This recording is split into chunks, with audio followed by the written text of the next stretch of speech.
Russell sits alone at an upscale steakhouse, staring at his untouched filet mignon. His phone vibrates with a text from his mother. "You're not a priority right now." The words burn more than the rejection. For 3 years, he's paid their mortgage, supported them through every crisis, even helped his brother with college. Tonight was supposed to be different. The executive promotion he'd worked countless nights for, finally achieved. 6 empty chairs surround him as he signals the waiter. "I'll take the check for everyone who didn't show." I never thought I'd be celebrating the biggest achievement of my career alone. The promotion to Senior Operations Director had been my goal for the past 5 years, working my way up from entry level, while juggling night classes and family responsibilities. This was supposed to be my moment. Growing up, I'd always been the responsible one. My brother Jake is 4 years younger, and from the day he was born, the family dynamic was set. Jake was the special one who needed protection and attention. I was the reliable one expected to set an example and pick up the slack. When Jake struggled with math in 4th grade, I was pulled from basketball practice 3 days a week to tutor him. When he wanted to join an expensive travel soccer team in middle school, my parents redirected my college fund to cover his fees. "Your brother needs this for his confidence," my mom explained. "You're already so capable, Russell." That pattern continued into high school. Jake's C grades were celebrated like achievements while my straight A's were simply expected. When I was accepted to State University with a partial scholarship, I felt proud for about 5 minutes before my dad said, "That's nice, but did you hear Jake might make varsity as a sophomore?" I never resented Jake directly. He was just playing the role assigned to him, same as me. But the weight of those different expectations shaped both our lives in ways I didn't fully understand until much later. When Dad lost his job during my senior year of high school, the decision seemed obvious to everyone. I would work full-time to help support the family while Jake would continue his education uninterrupted. "Your brother needs structure," Mom insisted. "You've always been more independent." So I took a job at the local warehouse, working 12-hour shifts while taking night classes at community college. It took me 6 years to earn a degree that should have taken 4, but I managed it without debt, working my way through school and still contributing to household expenses. When I landed my first corporate job at Walker & Associates, my parents acknowledged it with polite interest, then immediately pivoted to Jake's fraternity stories from State University, the school I'd once dreamed of attending. 3 years ago, when the housing market crashed, my parents faced foreclosure.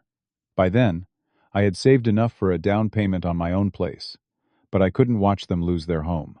I started paying their mortgage instead, telling myself it was temporary, just until Dad found stable work again. Jake graduated that same year with a business degree and no clear direction. I helped him land an entry-level position at a local car dealership through a client connection. "Just until something better comes along," he assured everyone. Meanwhile, I kept climbing the corporate ladder at Walker & Associates, putting in extra hours, taking on challenging projects, and making myself indispensable.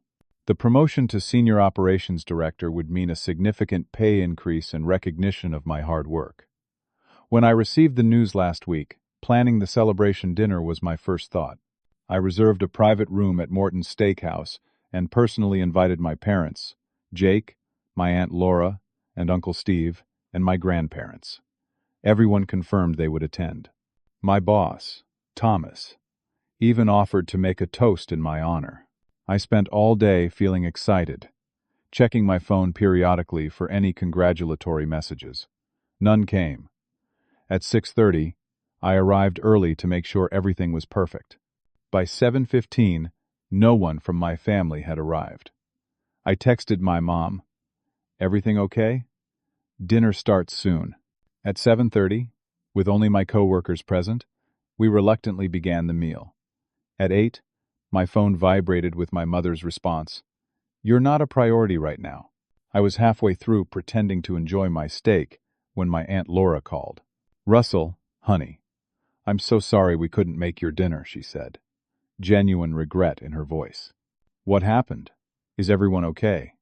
I asked, stepping away from the table. "Oh, everyone's fine. It's just that Jake got some fantastic news today. He sold his first luxury car at the dealership and your parents thought it would be nice to celebrate. It was all very last minute. They mentioned you had some work thing tonight, but I had no idea it was your promotion dinner. My stomach dropped. Jake's selling his first car at the dealership I helped him get hired at 3 years ago? Well, yes, but he's been moved to the luxury division now. It's quite an accomplishment. There was a brief pause. Russell? Are you still there? Yeah. I'm here, I replied, watching Thomas prepare to give his speech to a room half filled with colleagues who were clearly wondering why the guest of honor's family chairs sat empty. I have to go. We'll celebrate with you another time, Laura promised, but I barely heard her as I hung up. Thomas stood up, glass raised. Everyone, I'd like to propose a toast to Russell Parker. In the 5 years he's been with us, I've never seen someone work harder or with more dedication. His commitment to both his work family and his real family is an inspiration to us all. The irony of his words hit me like a physical blow as I forced a smile and raised my glass. The dinner crawled by in excruciating slow motion. Thomas's toast about my dedication to family felt like salt in an open wound. My colleagues kept glancing at the empty chairs, their curiosity barely masked by polite conversation. Your folks stuck in traffic? Asked Diane from marketing. Family emergency. I lied, cutting into a steak I no longer had any appetite for. Too bad, said Greg from accounting. My parents would have driven all night to see me get promoted to director, especially at your age. 32, right? Pretty impressive.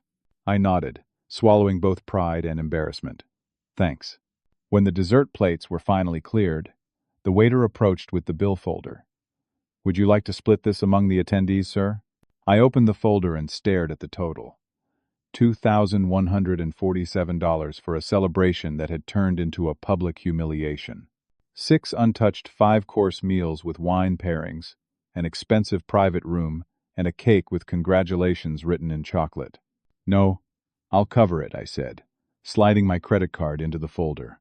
Russell, that's ridiculous, protested Thomas. The company can cover this. I shook my head. I invited them. My responsibility.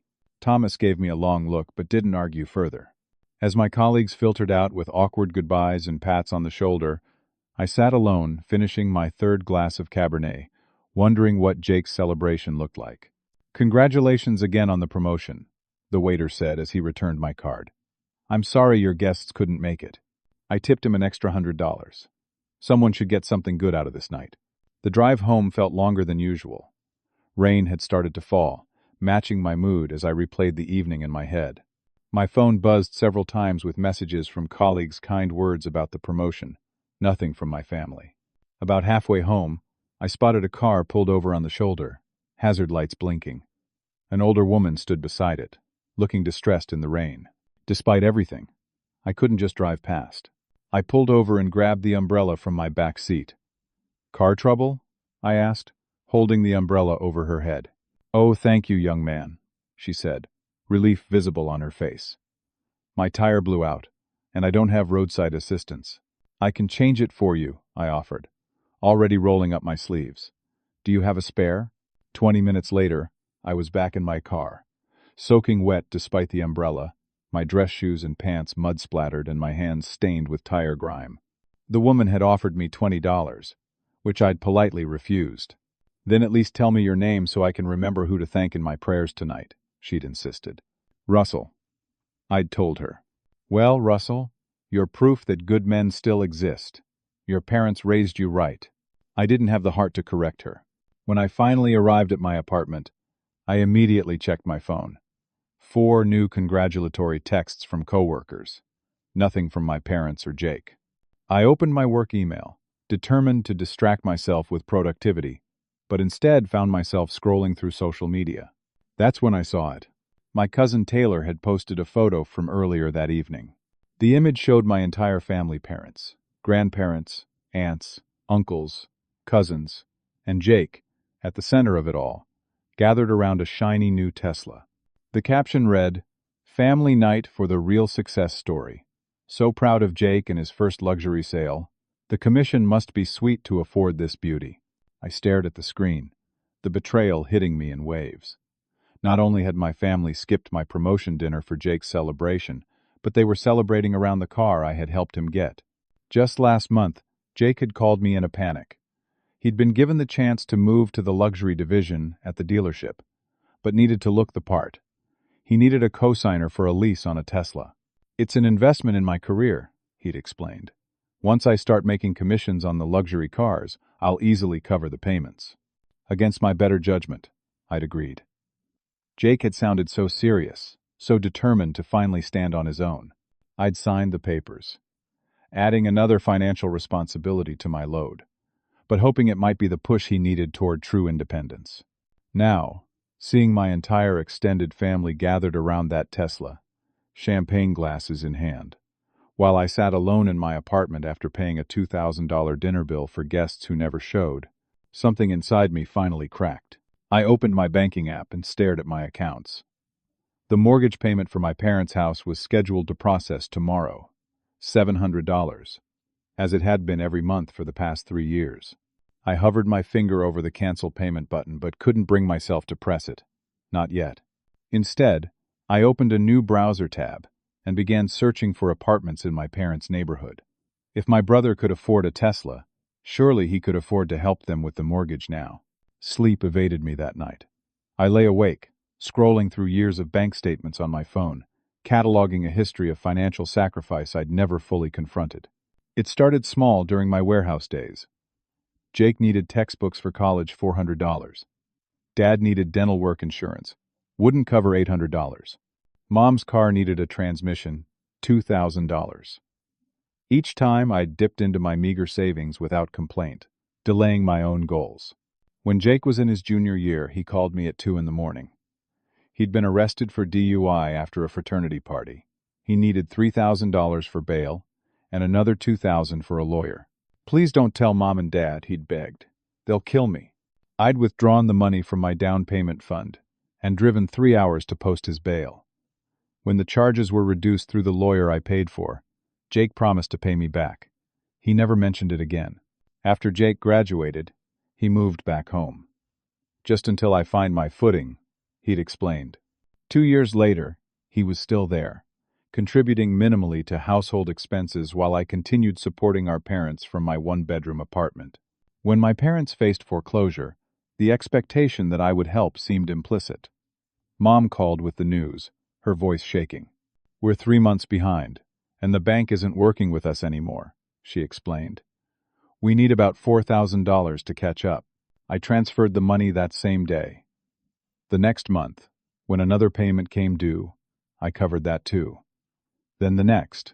Soon, I was automatically paying their $700 mortgage every month, while still sending extra for unexpected expenses. Meanwhile, my own financial goals remained on hold. The down payment fund I'd been building was depleted. My retirement contributions were minimal. I lived in a modest apartment while dreaming of a house with a yard.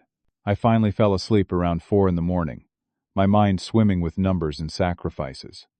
When my alarm blared at 6:30, I hit snooze twice before dragging myself to the shower.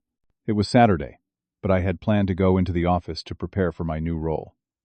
Instead, I found myself driving to my parents' house, a decision made almost unconsciously.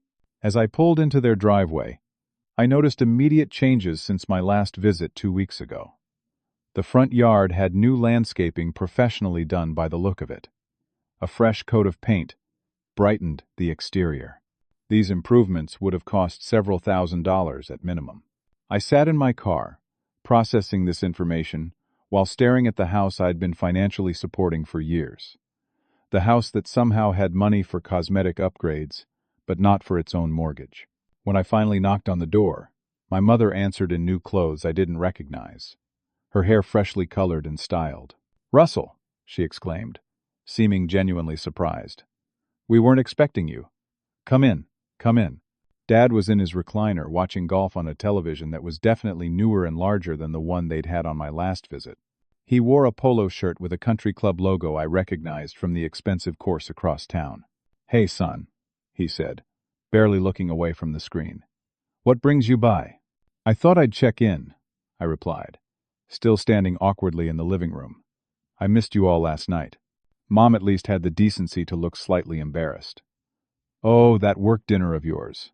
I'm sorry we couldn't make it.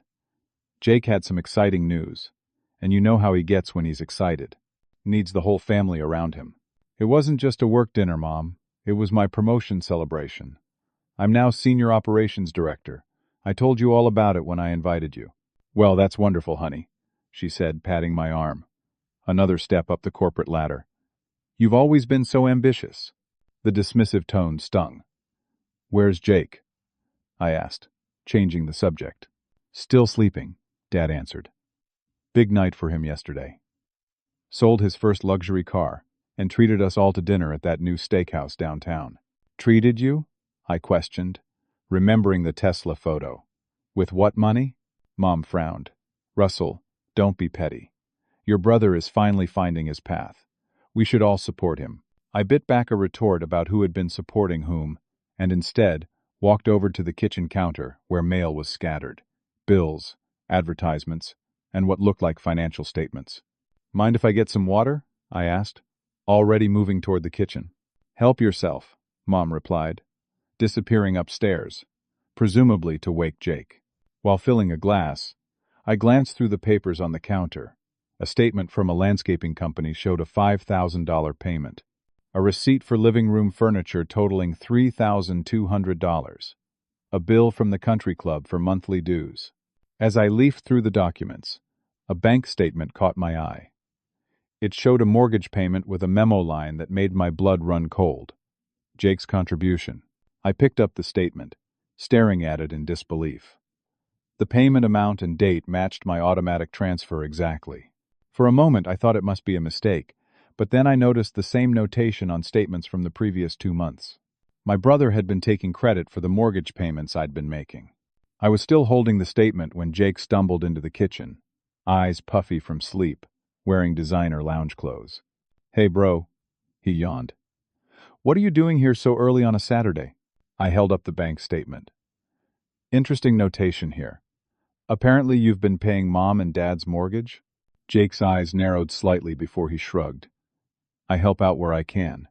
We can't all be corporate big shots.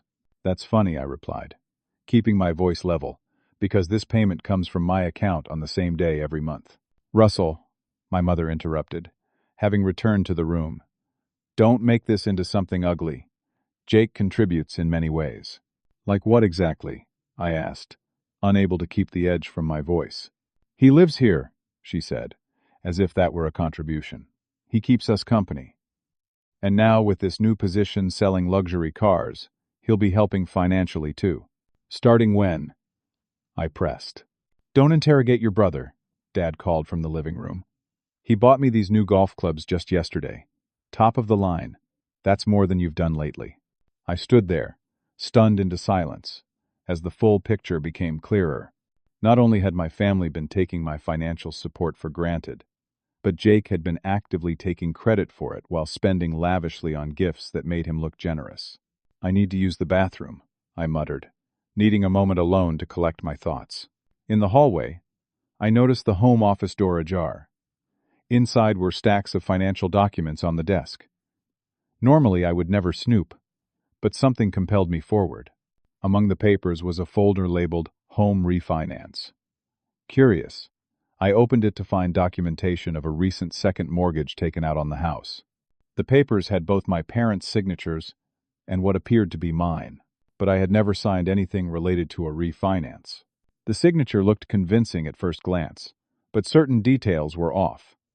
It was a forgery, but a good one by someone who had seen my signature many times. I photographed the documents with my phone, my hands shaking with a mixture of shock and anger, then replaced everything exactly as I'd found it. When I returned to the kitchen, Jake was eating cereal and scrolling through his phone. Hey, forgot to mention, he said casually. Got pre-approved for that small business loan. Going to start my own luxury car consulting service on the side. Congratulations, I replied mechanically, mind still reeling from my discovery. Might need you to co-sign some paperwork, though, he continued. Just a formality.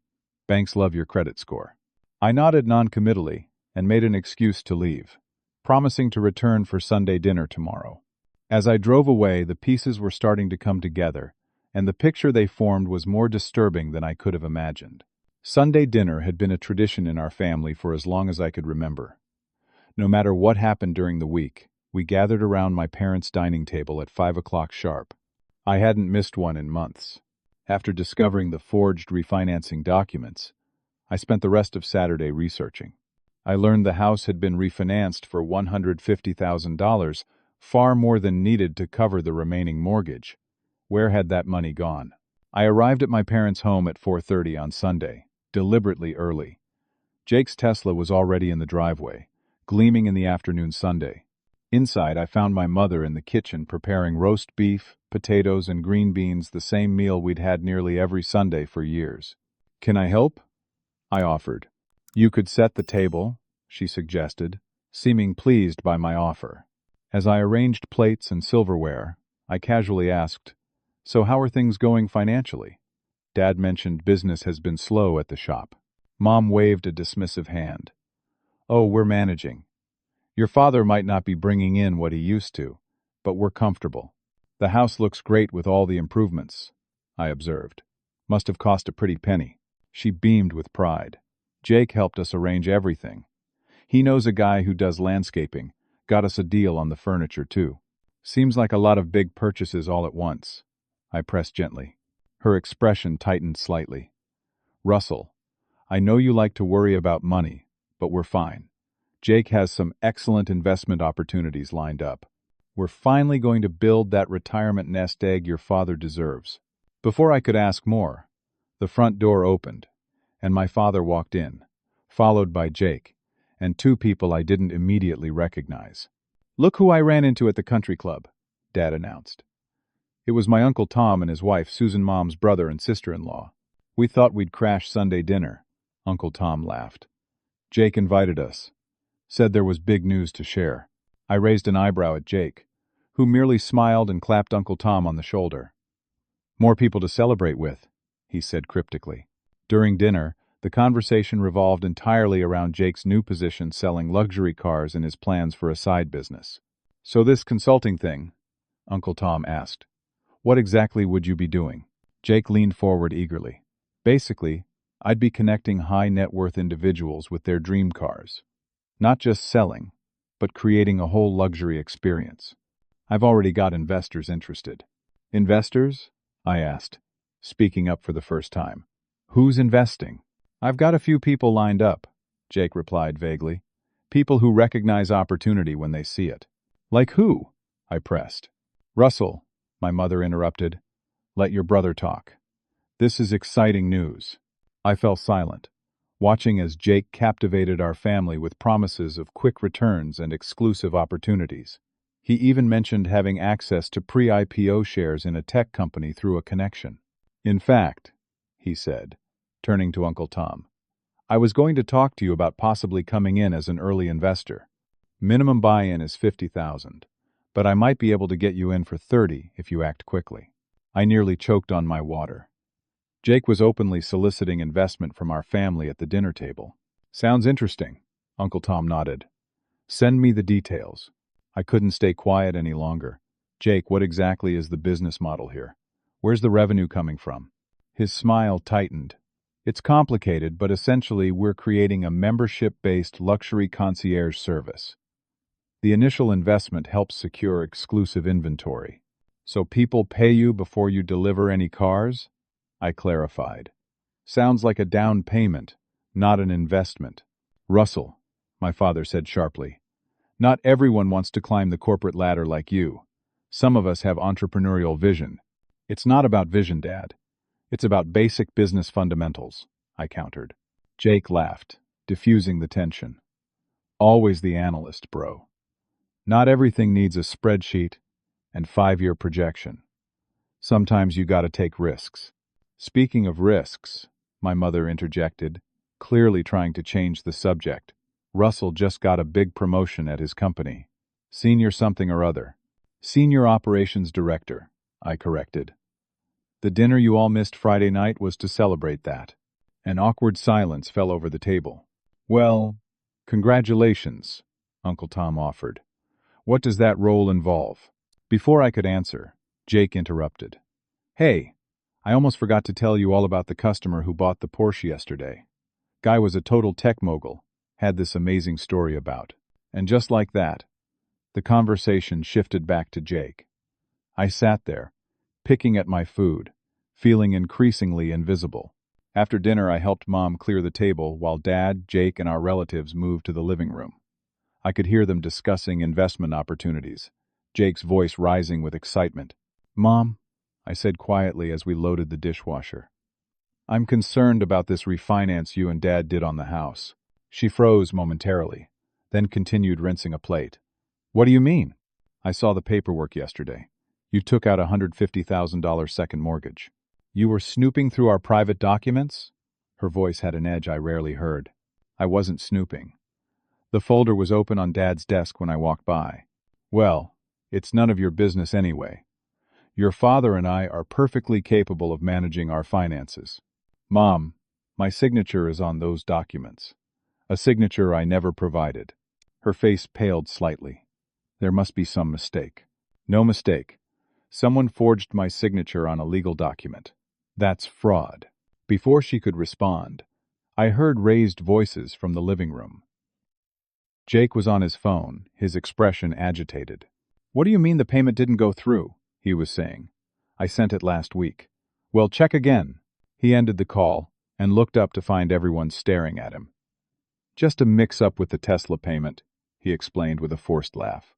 "Bank error." But I knew better.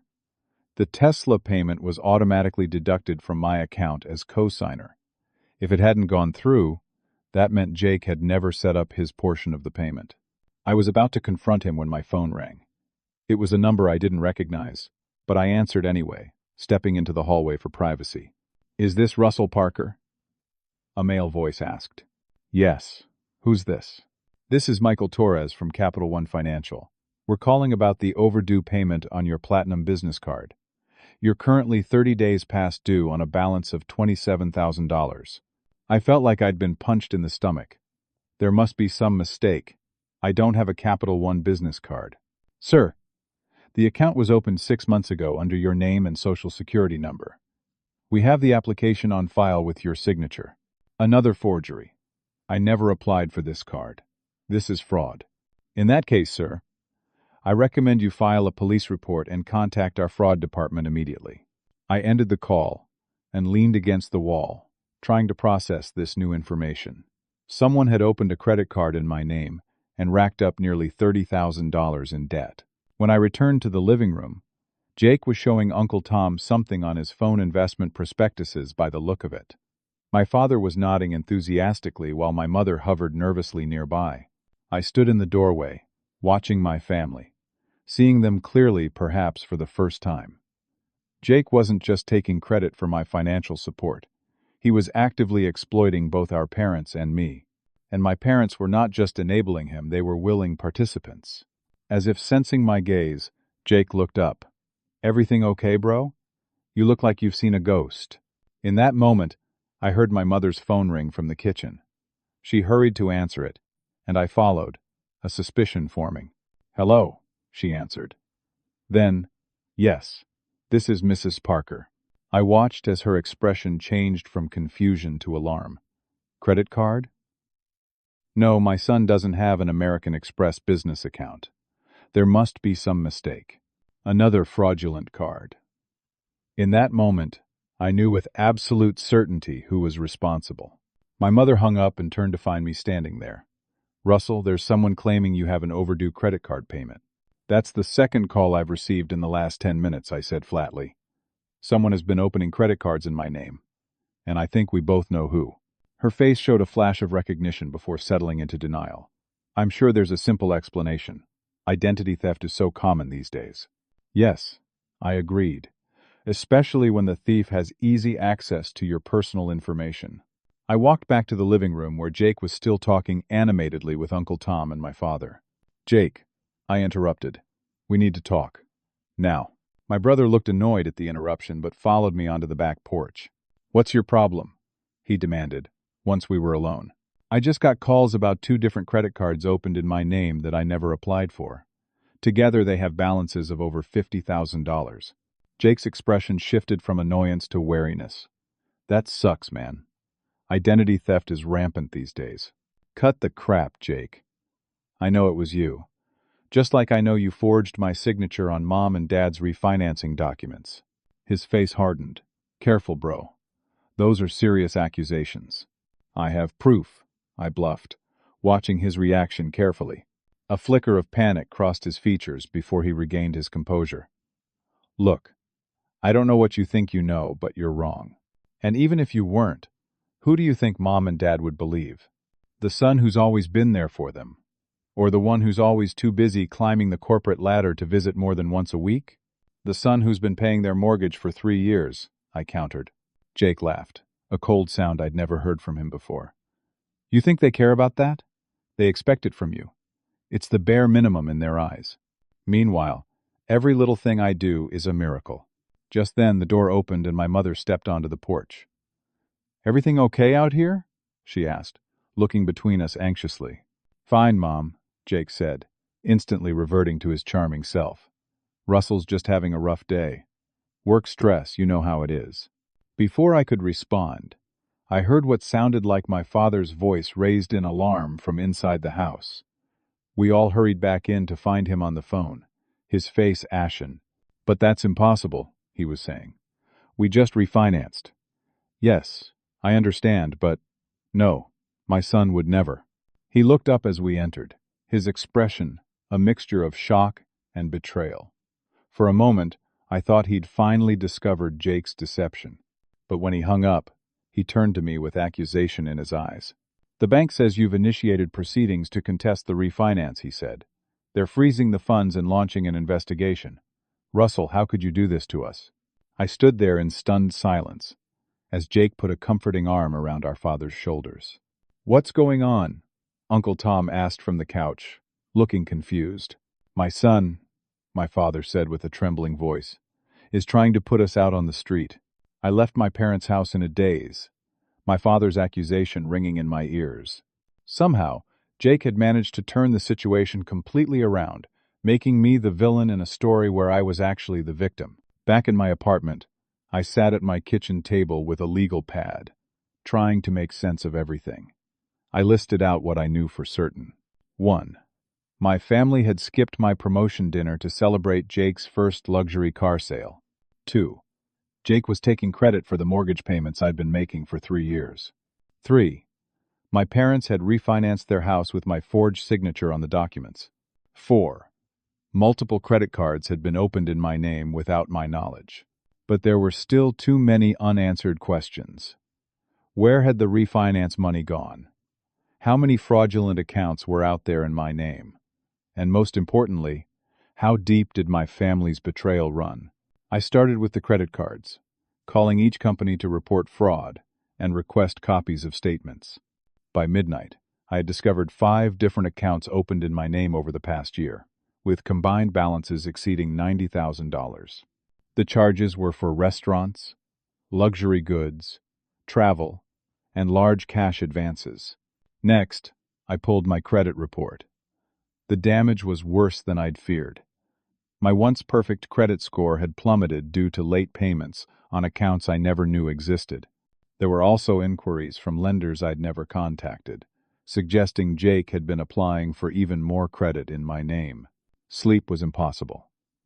I spent the night combing through my financial records, documenting every payment I'd made to support my family over the years. The total was staggering, over $70,000 in mortgage payments alone, not counting the countless loans and emergency funds I'd provided.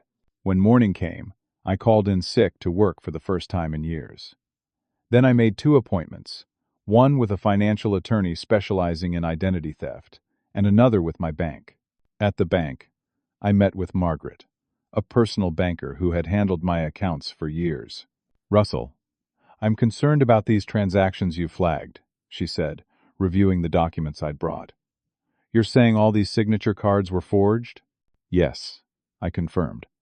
I never authorized any of these accounts or transfers. She nodded gravely. What about these recurring transfers to your parents' mortgage account? Those I did authorize, but I need to stop them immediately. Understood. And these transfers to a joint account with Jacob Parker? I froze. What joint account? Margaret looked confused. The savings account you opened with Jacob Parker 2 years ago. You've been making regular deposits. I never opened a joint account with my brother, I said, feeling a fresh wave of betrayal. She pulled up the account details. We have the paperwork right here. It was opened in person, and we have your signature on file. It's a forgery, I said firmly, just like the others. By the time I left the bank, I had closed the fraudulent joint account, recovering only a few $100s, the rest apparently withdrawn by Jake. Stopped all automatic transfers to my parents, placed fraud alerts on all my accounts, and initiated an investigation into the forged documents. My next stop was the office of Alicia Ramirez, a financial attorney recommended by a colleague. After reviewing my documentation, she didn't mince words. Mr. Parker, this is one of the most egregious cases of familial financial abuse I've seen, she stated. Your brother has committed multiple felonies, and your parents may be complicit, especially regarding the home refinance. What should I do? I asked, still struggling to accept that criminal charges might be necessary against my own family. First, we file a police report documenting the identity theft. Then we contest all fraudulent accounts and transactions. As for the home refinance, we'll need to take legal action to have your name removed. And my parents? They're in their 60s. I can't just let them lose their home. Alicia's expression softened slightly. I understand your concern, but they made these choices. The refinance funds went somewhere. Unless you want to continue enabling this behavior, they'll need to face the consequences of their actions. I left her office with a clear action plan but a heavy heart. Before implementing any of it, I decided to make one last attempt at understanding the full picture. My grandfather, Dad's father, had always been the family patriarch, straight-talking and principled. If anyone would give me honest answers, it would be him. I found Grandpa Frank at his small house across town, tending to his vegetable garden as he had for decades.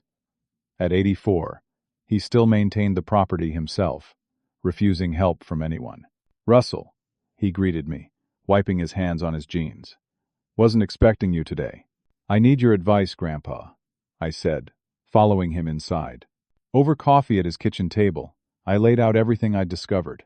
He listened without interruption, his weathered face growing increasingly troubled. When I finished, he sighed deeply. I was afraid something like this might happen. You knew? I asked, surprised. Not the specifics, but I've watched the pattern for years. Your parents favoring Jake, making excuses for him, while expecting nothing but sacrifice from you. He took a sip of coffee before continuing. Last month, Jake approached me about investing in some business venture of his, wanted $50,000. When I asked to see a business plan, he got angry, said I didn't believe in him, just like you never did. What did you tell him? I told him I didn't get to 84 by being a fool with my money, Grandpa chuckled humorlessly. But then he went to your Aunt Dorothy. She's always had a soft spot for him. I believe she wrote him a check. Has he approached other family members? Grandpa nodded. Most of them, I'd wager. Your Uncle Robert mentioned something about Jake helping him get in on the ground floor of some investment. The picture was becoming clearer. Jake wasn't just stealing from me. He was running a larger scheme involving the entire family. What should I do, Grandpa? I've spent years supporting them, and this is how they repay me. Grandpa reached across the table and placed his hand on mine. Let me tell you something my father told me. Being family doesn't give anyone the right to abuse your goodwill. Sometimes the kindest thing you can do for someone is to let them face the consequences of their actions, even if it means they might lose everything. Especially then, he said firmly. Your parents made their choice when they prioritized Jake's schemes over your hard work and honesty. They forged your signature, Russell. That's not just bad parenting, it's a crime. I nodded slowly, his words resonating with the decision I'd been circling around. One more thing, Grandpa added. Whatever you decide, I'm on your side. So are others in the family who see through Jake's charm. His support meant more than he could know. Thanks, Grandpa. Back at my apartment that evening, I sat at my desk, staring at the stack of documents I'd collected. My phone had been buzzing all day with messages from my parents and Jake, alternating between angry accusations and pleading for me to fix the misunderstanding with the bank. I had just decided to turn off my phone when it rang again. This time it was Taylor, my cousin who had posted the Tesla celebration photo. "Russell," she said when I answered, sounding uncharacteristically serious. "We need to talk about Jake." "What about him?" I asked cautiously. "He came to me and Mark last week, asking for $30,000 for some investment opportunity. Said you were already in for twice that amount and seeing incredible returns." "That's a lie," I said flatly. "I haven't given him a penny for any investment." Taylor sighed. "I figured as much. Mark wanted to do it. You know how he's always looking for the next big thing, but something felt off." The way Jake avoided direct questions, kept emphasizing how exclusive the opportunity was. "Did you give him the money?" I asked. "No. I insisted on talking to you first. Mark was upset, said I was missing out, but I held firm." "Thank you," I said sincerely. "You made the right call." After speaking with Taylor, I received 2 more calls, one from Uncle Robert and another from my cousin Steve. Both had similar stories about Jake soliciting large investments while using my name as validation. By midnight, I had a much clearer picture of what Jake had been doing. He'd been running a classic affinity fraud scheme, using family connections to solicit investments for non-existent business ventures. Based on what everyone told me, he had collected at least $200,000 from various family members, including the $150,000 from my parents' refinance. And all of it backed by my supposed endorsement and participation. I couldn't sleep. Every time I closed my eyes, I saw the betrayal playing out in different ways: my empty dinner table, Jake's Tesla, my mother's dismissive words, my father's accusation. Around 3 in the morning, I opened my laptop and began writing. I documented everything chronologically, from the years of financial support I'd provided to the discovery of the fraud. I attached bank statements, credit reports, and photos of the forged documents. When I finished, it was nearly dawn. I had compiled a comprehensive account of my family's betrayal and Jake's criminal activities.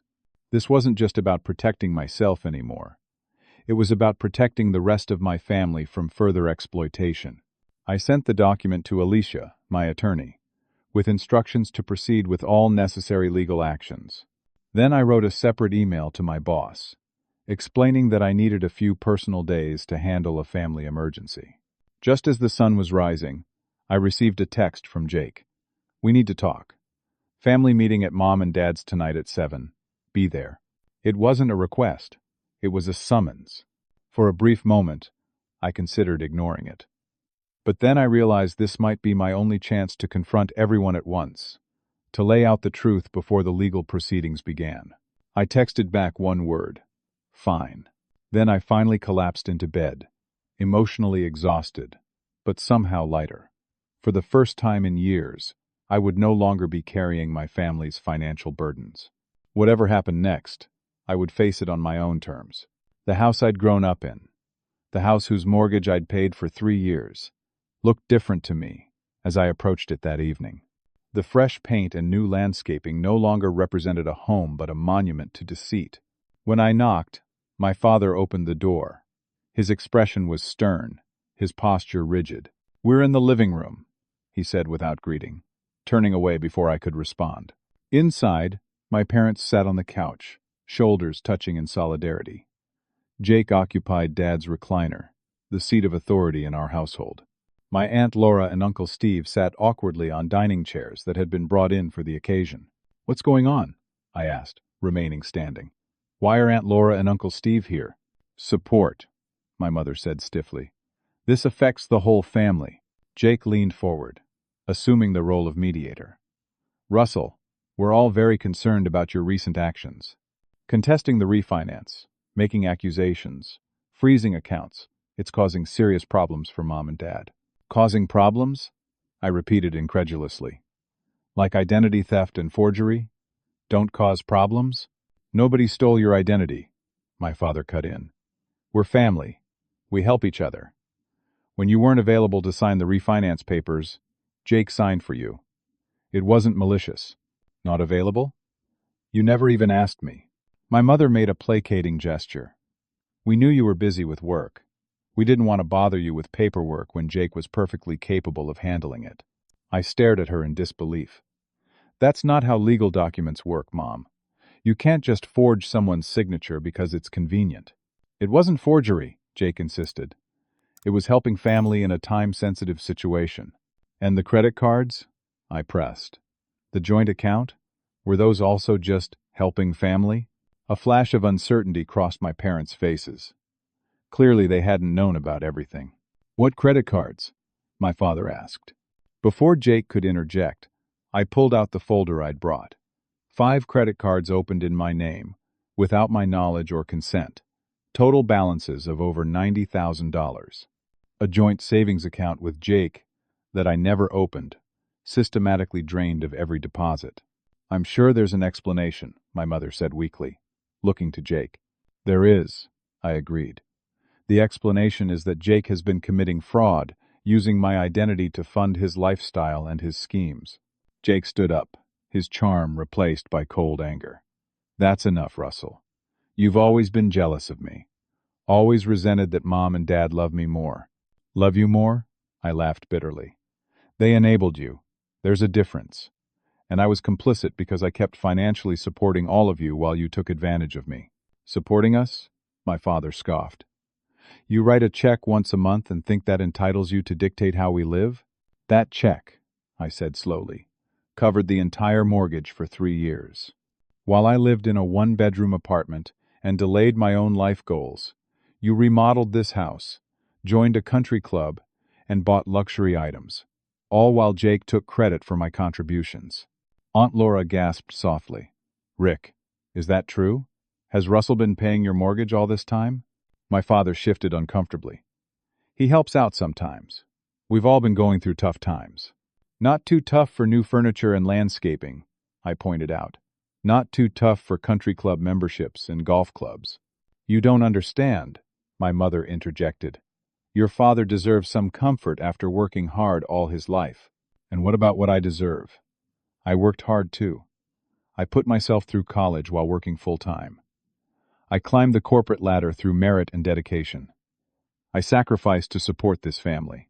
Nobody asked you to sacrifice, Jake sneered. Actually, you all did, repeatedly. Every emergency fund, every temporary loan that was never repaid, and I gave and gave because that's what family does. I took a deep breath. But family doesn't commit fraud against each other. Family doesn't exploit each other's goodwill. So what now? My father demanded. You'll let the bank take our home? Put your own parents on the street? No, I said firmly. I've already instructed my attorney to file a police report regarding the identity theft and forgery.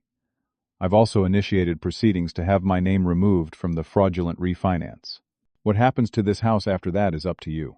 Police report? My mother's face went pale. Russell, you can't be serious. Jake could go to jail.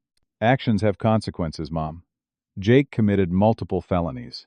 If he goes to jail, it's because of his choices, not mine. Jake's expression darkened. You ungrateful little... Jake! Aunt Laura interrupted sharply.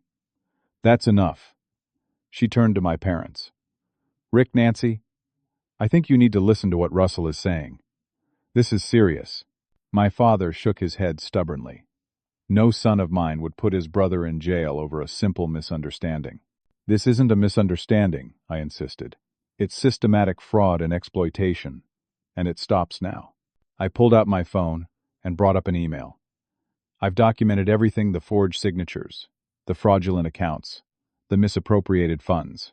I've tracked where the refinance money went and discovered Jake's scheme to solicit investments from family members using my name as validation. What are you talking about? Uncle Steve asked, looking confused. Jake has been running a scam, I explained. He's collected at least $200,000 from various family members for non-existent business ventures, claiming I was already invested and seeing huge returns. All eyes turned to Jake, who tried to maintain his composure but couldn't quite manage it. That's ridiculous, he sputtered. I have legitimate business interests. Then show us the paperwork, I challenged. Show us where the money went, because I've traced some of it to luxury purchases, cash withdrawals, and gambling websites. A heavy silence fell over the room. Even my parents seemed unsure now, the doubt finally creeping in. "I think," Aunt Laura said carefully, "we should all take a step back and consider what Russell is saying. If what he's alleging is true, this goes far beyond a family disagreement." "It's not true," Jake insisted, but his voice lacked conviction. "Russell's just trying to turn everyone against me, because he's jealous." "Jealous of what exactly?" I asked quietly. "Your inability to support yourself? Your need to steal from your own family?" "I'm not jealous, Jake. I'm heartbroken." I turned to my parents. "I've always done what you asked. I've always been the responsible one, the reliable one. And in return, you took me for granted, dismissed my achievements, and participated in fraud against me. That ends today." My father stood up, his face flushed with anger. "So that's it? You're abandoning your family when we need you most?" "I'm not abandoning anyone," I clarified. "I'm establishing boundaries. I've already consulted with my attorney. Here's what's going to happen. I will not press charges against you and Mom for the forged refinance signatures, if you both acknowledge in writing that I never authorized it. Jake, on the other hand, will face consequences for the credit card fraud and investment scam." "You can't do this," my mother pleaded. "He's your brother." "Yes, he is. And for years I've tried to protect and support him, just like I've tried to support all of you. But I won't continue enabling behavior that hurts not just me, but potentially others in our family." "Russell's right," Uncle Steve said unexpectedly. "Jake approached me last month about investing in his car consulting business. Said Russell had put in $50,000 already. When I hesitated, he said the opportunity would be gone if I didn't act quickly." Jake's face paled as he realized his scheme was unraveling. "He told us the same thing," Aunt Laura added. "Said Russell was his business partner." One by one, the truth emerged. Jake had approached nearly every member of our extended family, using my name to legitimize his fake investment opportunities. Some had given him money, others had been on the verge of doing so.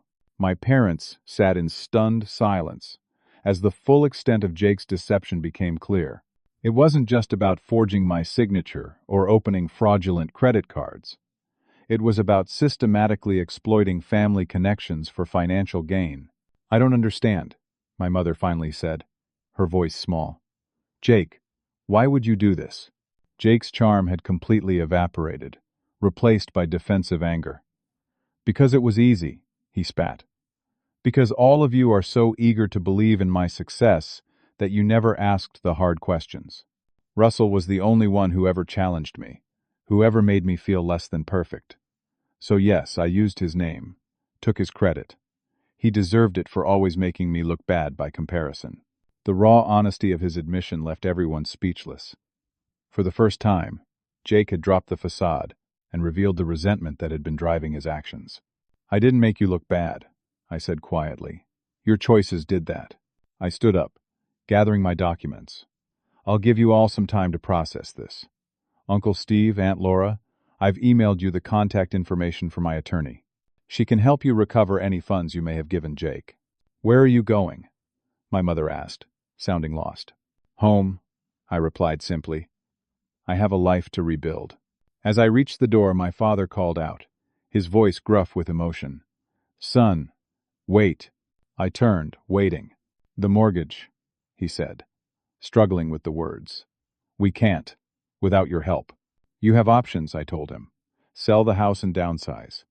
Have Jake contribute now that he's in luxury sales. Get jobs.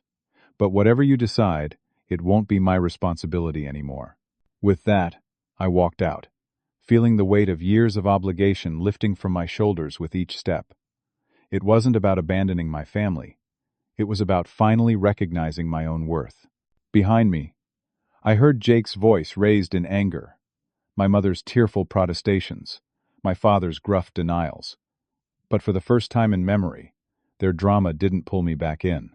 I got in my car and drove away, leaving them to face the consequences of their choices just as I was finally embracing the freedom of mine. 6 months can change everything. As I stood in the empty living room of my new house, I marveled at how different life had become. The legal proceedings had moved swiftly once I filed the police report. Jake was charged with multiple counts of identity theft, fraud, and forgery. Faced with overwhelming evidence, he accepted a plea deal, restitution, probation, and mandatory financial counseling.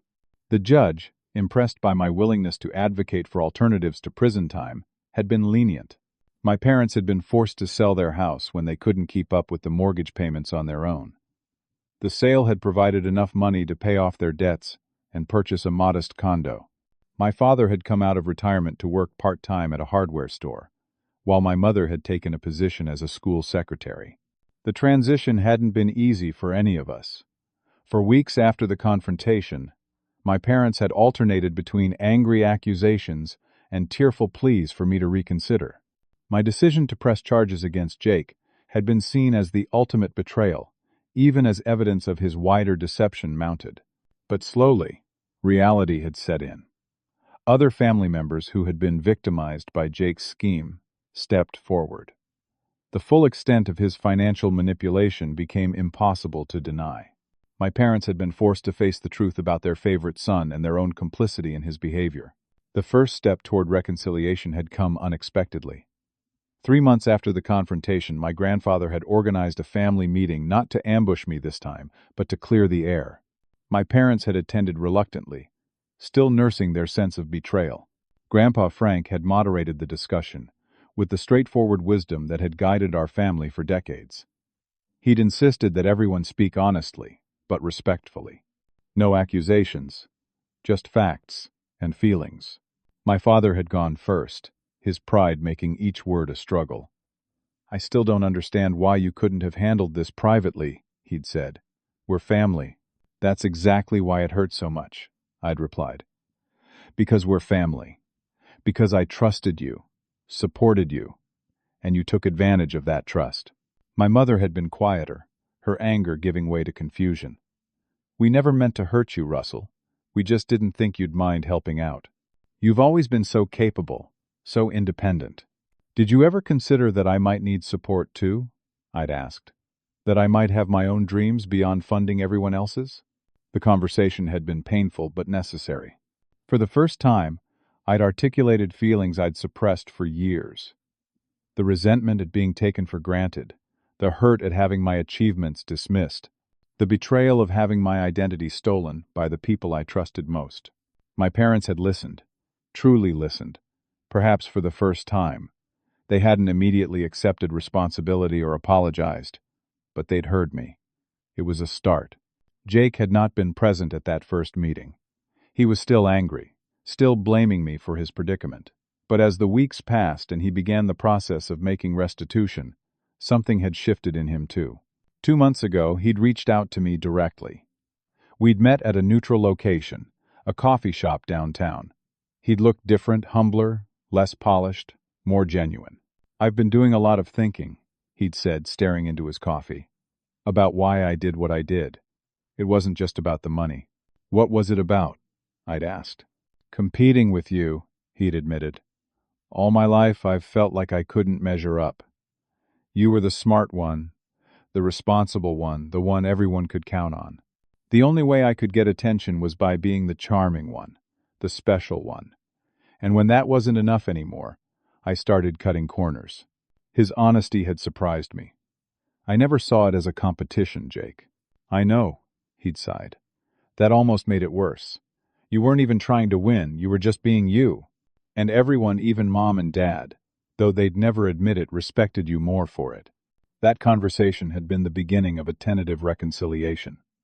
Jake was now working 2 jobs to pay back what he'd stolen, living in a small apartment, and attending weekly therapy sessions. He still had a long way to go, but for the first time, he seemed to be facing his problems rather than running from them. My parents had made progress too. The loss of their house had been a harsh reality check, but it had forced them to become more self-sufficient. Dad had stopped expecting handouts and had found dignity in earning his own way again. Mom had developed a new appreciation for budgeting and living within their means. Our relationship remained complicated.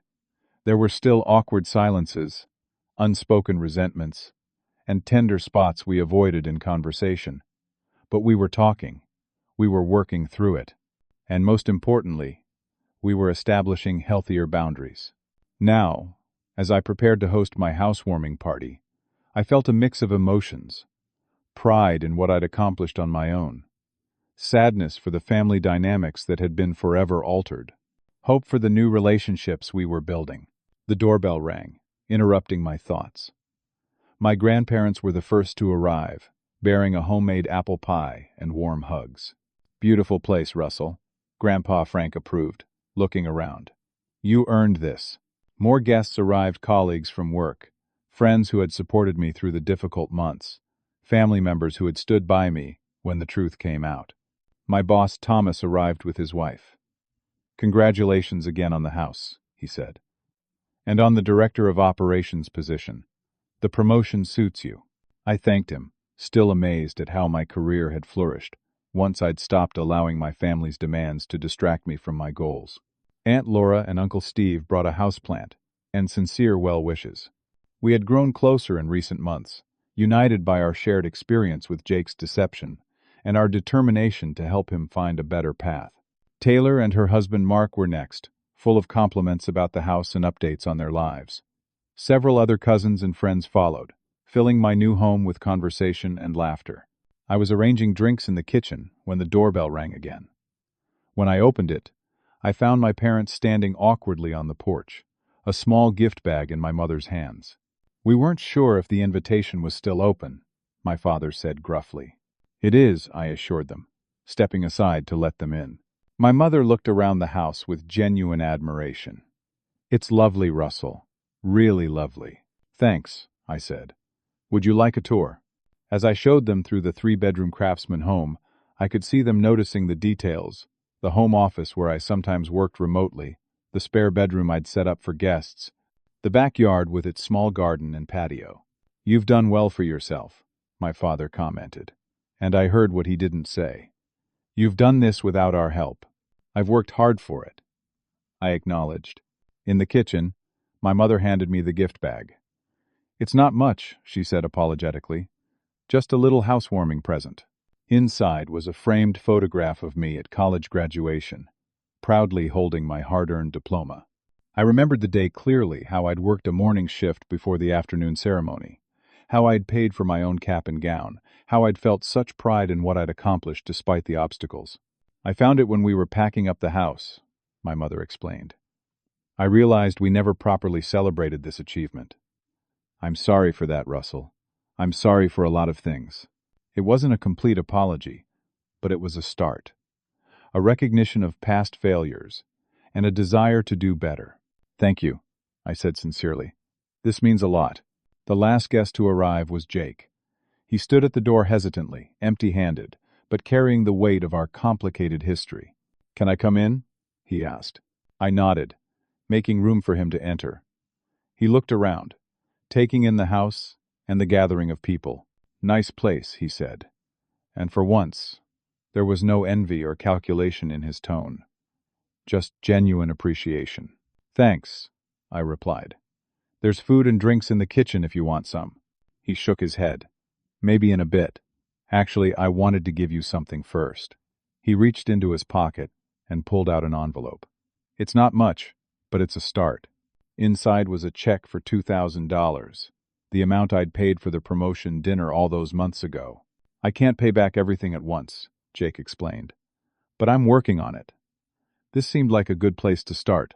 The gesture touched me more than I'd expected. Not because of the money itself, but because it represented Jake, taking responsibility, making amends. "Thank you," I said. "This means a lot."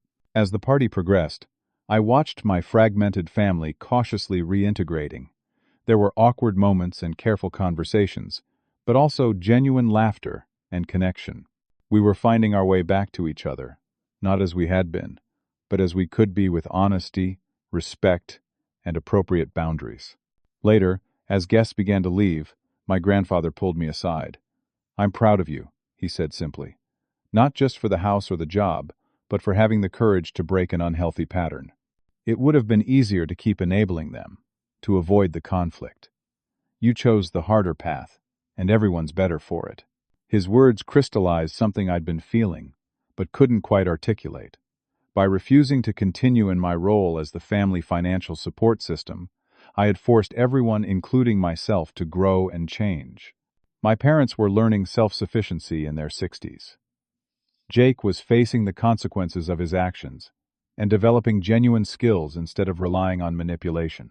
And I was finally living for myself, while still maintaining family connections on healthier terms.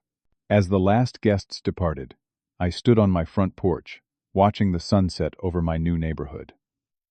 The house keys felt solid and real in my hand, a tangible symbol of the life I'd built for myself.